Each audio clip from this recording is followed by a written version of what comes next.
Thank you for joining us for another Hagley History Hangout. My name is Gregory Hargreaves, Assistant Director of the Center for the History of Business, Technology, and Society at the Hagley Museum and Library in Wilmington, Delaware. Now, as you know, during these history hangouts, we like to bring you some of the great work being done by scholars who have received support from the Hagley Center in the form of research grants and fellowships of different kinds. One such scholar joins me today. Clara Schlichting is Associate Professor at the City University of New York. Kara, thanks for speaking with me today. It's my pleasure. Thank you. You're welcome. Let's start by painting with broad strokes, so to speak. What is it you're researching and writing about at the moment?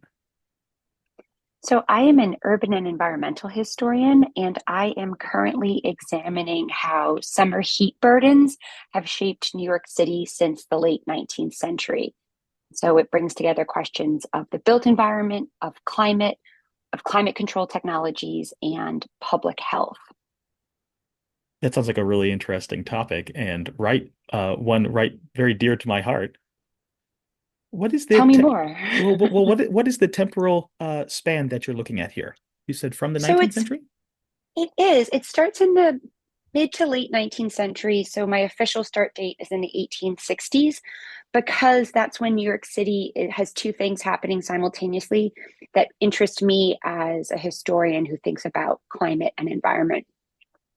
We have the creation of New York City's Metropolitan Board of Health, comes from the state creates it in 1866. And we have the intensification of urbanization on Manhattan Island. Manhattan Island is today one of five boroughs of greater New York, 22 square mile island, and it's starting to really see intensive development in the mid 19th century. So, two things are happening. The city is growing really rapidly. So, we're seeing increased coverage of brick and concrete and pavers, all things that absorb and store solar radiation. We're seeing increasing dense coverage of the city in terms of how tall buildings are. The tenement is coming into vogue. This 5 to 6 story apartment building that becomes the quintessential 19th century New York urban form. This packs tons of people into neighborhoods. And so we're seeing density of not just built environment, but of peoples. That built environment is starting to collect heat, a phenomenon we now known as today as the urban heat island effect, not the language they're using at the time, but they're very aware of this. And the other thing that's happening in this era is Board of Health, and public health is becoming something that the municipal government is really going to push to improve. There's a increasing urban mortality penalty in cities across the United States, but particularly in New York. And so the Board of Health is very interested in improving life chances of the poor who are dying and then in numbers that are really worrisome to them. And they're particularly concerned about infant death and infant death in the summer. And so they know something's happening between their city and summer weather. They're going to try to figure it out as part of one of their early pushes. So I start in this moment of urbanization and public health crisis around hot weather. And I go all the way through the early 21st century. And so I kind of trace how the urban heat island comes to be in the 19th century, how folks start to discuss what we now use as terminology for. And then I trace how that kind of ossifies or calcifies into the built environment in the 20th century to create the extreme heat vulnerabilities that we're dealing with today. What a remarkable story. I especially like how you're taking things right back to the historical moment where both the heat island phenomenon is gaining momentum, as well as the public health awareness, the sort of framework for understanding and studying this problem. Both are sort of have a share an origin moment. I find that very interesting and compelling. Do you then follow that parallel very carefully through your study? Yes, to keep blinders on the project and to keep it from, becoming a snowball down the hill. I focus particularly on public health and environment as these two connecting tissues. And I take it through the rise of air conditioning is a really interesting foil in the 20th century because the promise of a weatherless modern city, it's a promise that of course remains unfulfilled, but to manufacture climate changes the conversation around health. Of course, the rise of germ theory will also be hugely important to how summer heat and health are understood. But we can trace where the promise, the mid-century technological promise of climate control, its limits become very clear as the 1900s unfold, and we can see them very clearly in the 21st century today. And so health and climate come through. Of course, there's history of technology, history of the built environment, and a lot of social history to think about the bodily experience of extreme heat, which is one of my goals. And so that helps me narrow the frame in theory. Right. It's of course always a challenge to keep our research from sprawling. That's good. It's good to have guardrails. Um, could you perhaps talk a little bit about the macro scale data? Have you looked at the temperature records, and could you detect any patterns in that data? So there's great scholarship on macro data of the urban heat island effect. So urban climatology comes of age after the Second World War. In 1960s, 1970s, we start to see what we consider, experts consider the founding of this field as a modern sense. And so the urban heat island is an incredibly complex climatological phenomenon. And lots of scientists who are far more expert at it than I have been studying it for a long time and thinking about, all the components that shape whether or not a city holds heat. It depends on what the breeze is like. It depends on what the cloud coverage is like. It depends on the materiality, the urban tree canopy, what materials you have, what roofs are made out of. So like the kind of local climate as well as the built environment and how they connect to each other.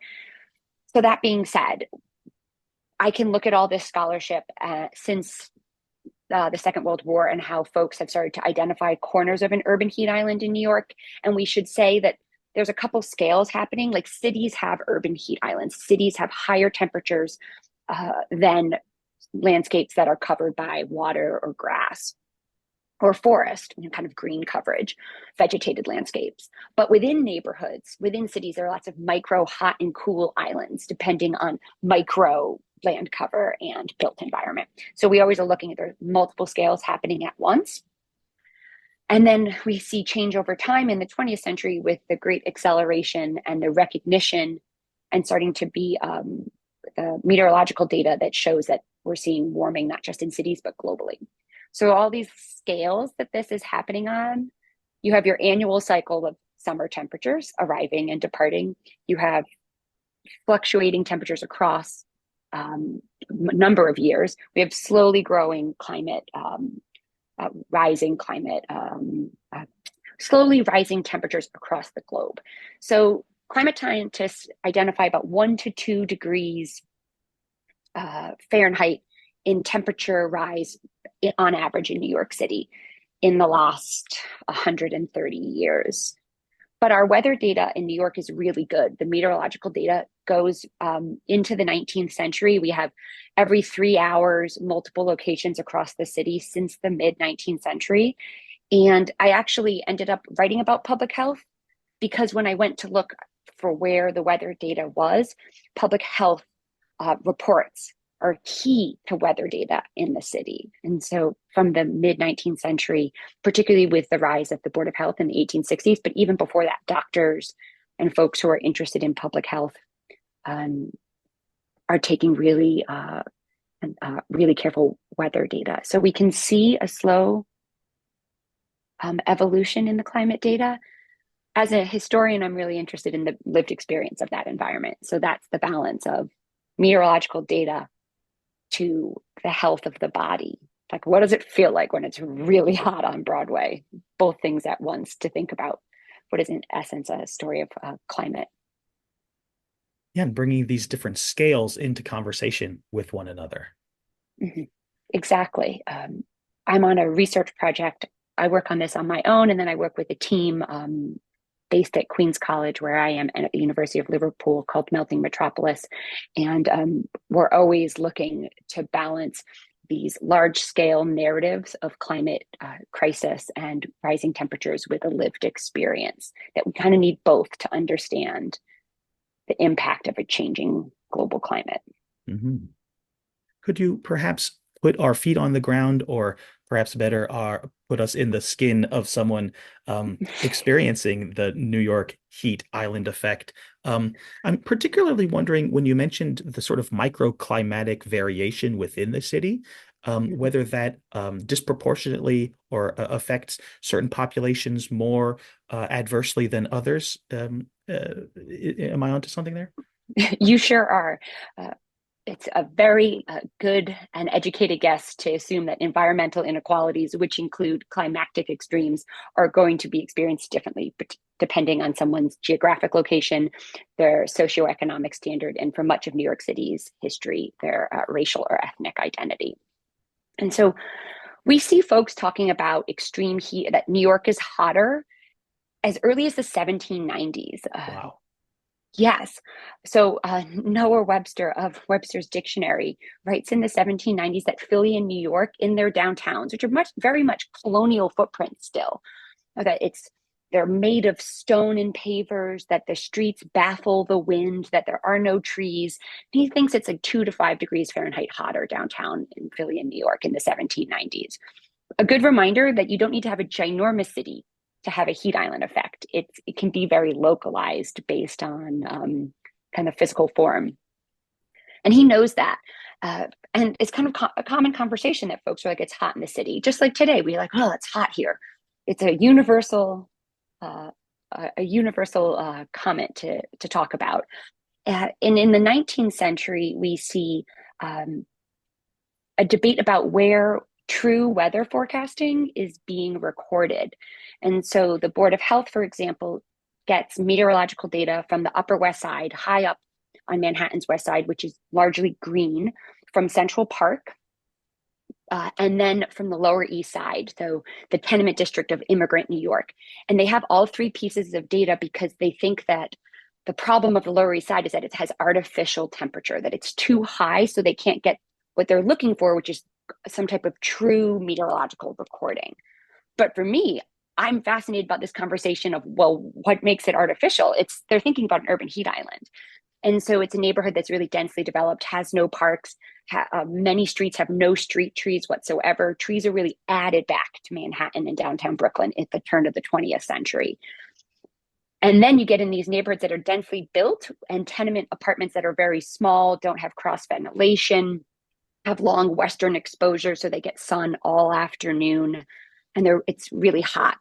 Jacob Riis, famous muckraking photographer of the 19th century, he writes How the Other Half Lives, Life Among the Tenements, in 1890, and he estimates that in the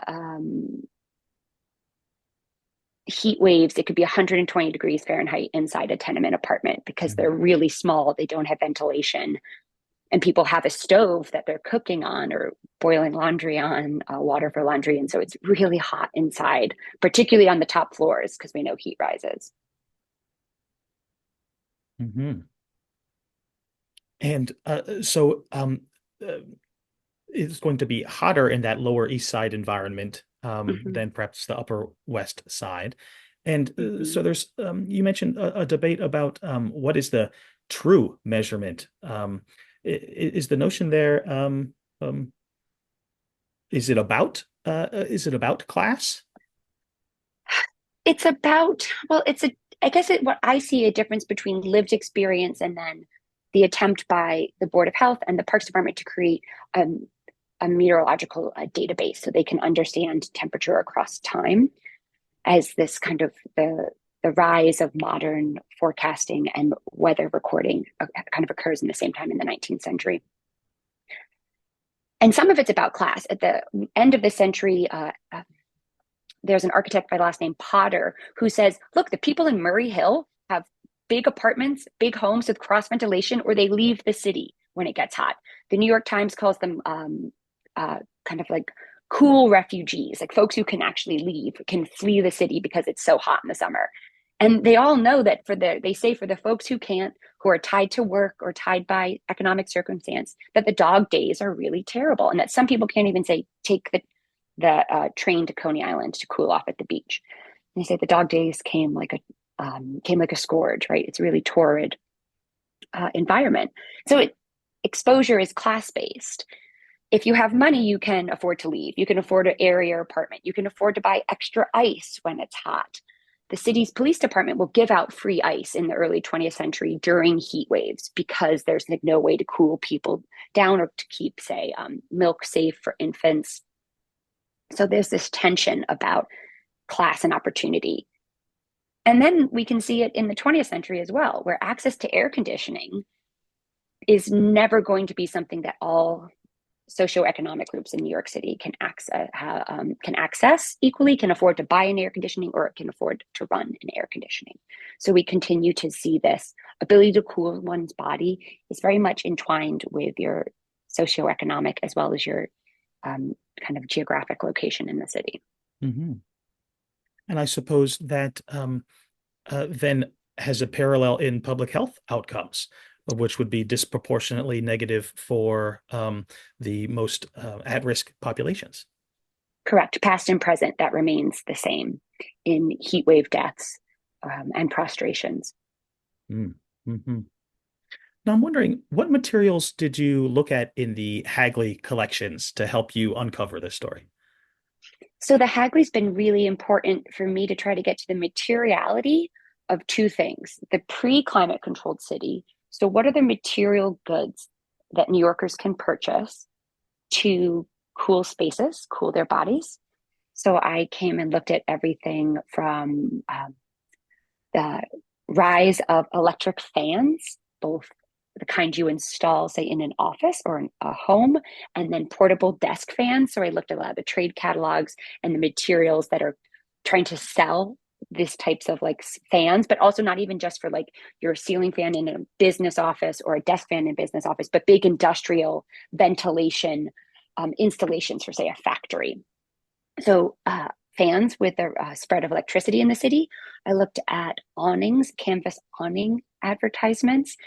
If you were to, now that with your eye thinking about heat and you look at old photographs of New York City, you're going to start to notice that there are all these canvas awnings that can push out and come back in. Right. That folks are literally blocking solar radiation from entering a space. Really useful. Like today too, if it gets really hot and you have a sunny exposure, close your curtains. It's going to keep your interior space cooler. Past and present. So I looked at those. I looked at electric fans. And then, of course, I looked at, just started to look at, there's so much more to look at, all things manufactured weather, AKA William Carrier and Willis Carrier. Let's AKA Willis, right? It's I'm not sure. name is, let me double check. My brain it's Willis. Let's do that again. Willis Carrier. My brain is oatmeal already. And the rise of air conditioning, which the Hagley has fabulous collections about the marketing, the technology of air conditioning, who it's for, what it's for. Mm-hmm. Yeah, well, could you perhaps elaborate a little bit about the market for these technologies? And were was the urban market a particular focus because of that heat phenomenon? The urban market is a particular focus, particularly in the Northeast. If we see where air conditioning first, the 19th century history of air conditioning will not surprise anyone to hear there are a lot of kind of in the American South questions of cooling as we see rising populations in the American South. But the first air conditioned building in New York City is 1902, and it's a factory in Brooklyn. Huh. Directly followed afterwards by the New York Stock Exchange. And what's interesting about these two, and they follow each other, 02 and 03, these two buildings, that they're air conditioning for different things. The lithographic factory in Brooklyn is about the materiality of the paper that is going through the printing presses. It's too hot and humid in summer that it's gumming up the works. So it's about profit. It's not, I mean, it's also really hot to work in the factory, but that's not what it's about. And then the stock exchange is about more bodily comfort to cool the stock exchange. So we see two important installations in the city. And then in the 1920s, we'll start to see it appear in department stores and theaters. So across the first 2.5 decades, New Yorkers are going to, for the first time ever, be able to cool their body in summer, right? We've been able to warm our bodies when it's cold outside for a very millennia.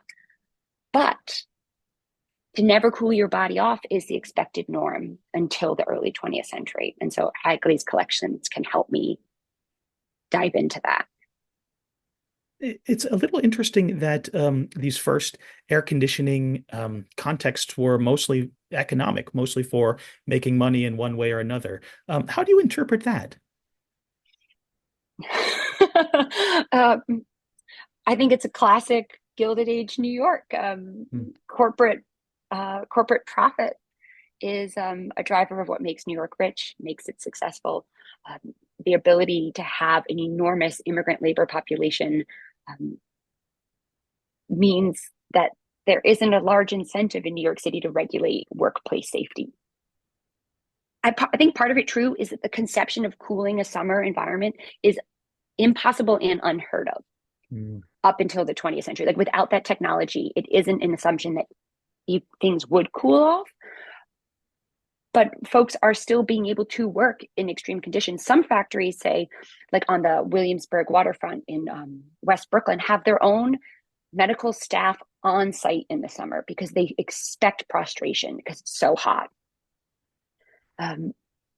So like sometimes like bodily comfort will actually hit a peak and they'll close a factory, say, for an afternoon during the heat wave because the productivity of the workforce collapses with extreme heat. But it's a tension that I don't think really surprises and New York historians in terms of profit over people for the Gilded Age. We will see one of the most important reform movements of American history coming out of New York City in the 1890s, 1900s, and the 19 teens because of the extreme conditions of life and labor for those who have little versus those who have the control of like the kind of economic well-being, right? Like we're going to see the Triangle Shirtwaist Fire Factory in 1911 in New York City that will revolutionize reform movements in America and factory workplace safety because of the lack of protections that workers are suffering in. Now, I suppose down the line, once you get to this concept or dream of a weatherless city that you mentioned before, it's almost a democratization of the notion that one would be able to cool off during hot weather or a heating climate. Could you perhaps unpack this weatherless city a little bit more for us? Right. So Carrier is promising manufactured weather, weatherless city. Every day a good day is the kind of the term. Air conditioning isn't coined by Carrier. He calls it manufactured air often. And what we think of today as air conditioning as cooling spaces when it's hot out. It's about cleaning air. It's about ventilation. It's about controlling temperature and humidity. So there are 4 components that he is offering, and it's about taking humidity out first. Is actually like the number one thing, because it's the humidity that's gumming up the printing presses. Literally, you can't process chocolate with humidity, gum, any type of tape. So with gum, candy, chewing gum, chocolate, tape, paper, these types of things that are they can't like make the product. And dehumidifying air, tobacco, cotton mills can help these factories move. The cooling comes as part of that, but the first goal was to dehumidify. And so manufactured air has all 4 of those components attached to it. And now it becomes something that people see at work or at leisure in the early 20th century. So if you work in an air-conditioned space, with the rise of skyscrapers, it becomes something that people want to see in office buildings. It won't spread in office buildings until after the Second World War. But there's complaints about, say, the Equitable Building, which is this enormous skyscraper that goes up in 1915, how hot it is inside these buildings. The Seagram's Building, which the Hagley has all the papers on, is very interested in controlling climate inside. But Just when they start to market individual units that could go in a home, the Depression really ruins the market. And then the Second World War, people are not, you know, window units are not being aired. You know, what we would consider like a modern window unit isn't coming down factory line during the Second World War. So it kind of stalls the personal access and to make it a post-war phenomenon. The very rich, that, and it's very rare to see it installed in people's homes until after the Second World War. Hmm. Now, I'm wondering whether your study has any implications for the present and future moment, especially as we're grappling with climate change. And not only that, but as we've over the last generation witnessed unprecedented urbanization across the globe. So, how does your study perhaps speak to our present and future moment? Well, yeah, I am very much inspired. I live in New York City, and if you look at like what every summer is breaking records for hottest summer on record, 2023 um, was the hottest summer globally since record keeping, like standard meteorological record keeping began, estimated to be the hottest summer globally for 120,000 years. This is a crisis, and it's an urban crisis because the majority of the world's population will be, if not, is it not already, the UN says will be more than 60% of the population will be urban. So our experience of extreme heat is going to be globally an urban experience of extreme Mhm. heat. What I'm interested in the collections that we're talking about Hagley can help us see is that there have been two approaches. There's been this kind of the air conditioner, which is a technological solution that depends on fossil fuels, electric grid, and it is a privatized solution, and it's something that you have to buy, but it's privatized in the way that an air conditioning doesn't cool air; it displaces hot air somewhere else. So if you've ever walked by, say, a bus with a big exhaust that's air conditioning, you can feel that hot air coming off. If you put your hand behind an air conditioning unit outside, let's say like I live in an apartment that has window units, you can feel the heat is coming out there. So it's not my problem, it's a problem out there. But that contributes to the urban heat island. So our solutions are also making our microenvironments hotter. And then, of course, it requires electricity, which right now is fossil fuel intensive. And the use of fossil fuels are contributing to global climate crisis and rising global temperatures. So I can see this tension, but in the Carrier and then the other air conditioning materials that the Hagley has. But then Hagley also shows us that there are like energy intensive solutions, right? That we can think about passive ventilation, awnings to block heat, opening windows and having a desk fan, right? A lower intensity energy usage. And then I think about city planners, and then we can think about tree canopy and all these folks who have talked about non-technological solutions that can help cool urban heat island effects. So the Hagley's collections show us with the pre and then post Carrier's invention, these different approaches to cooling interior spaces. And I think that is an incredibly useful conversation as we see rising global temperatures. It does technology isn't like a panacea, right? It isn't going to fix everything, and actually, it hides for many of us the true costs of extreme heat. If you can just turn on your AC and how lucky a person is to be able to afford an air conditioning and afford to run it to their bodily comfort. So that often hides for us the true costs for folks who don't have that ability, and then for the large scale climate impact that turning that air conditioning on has. Mhm. Well, Kara, thank you so much for sharing. It's a fascinating subject, and I can't wait to read more once you're finished. Yes, I can't wait. I've got my eyes on coming back because there's all these refrigeration and icebox materials in the Hagley catalog to help me understand more about how we're keeping things and foodstuffs cool before we can plug in a refrigerator. So I've only scratched the surface of what the Hagley has to offer.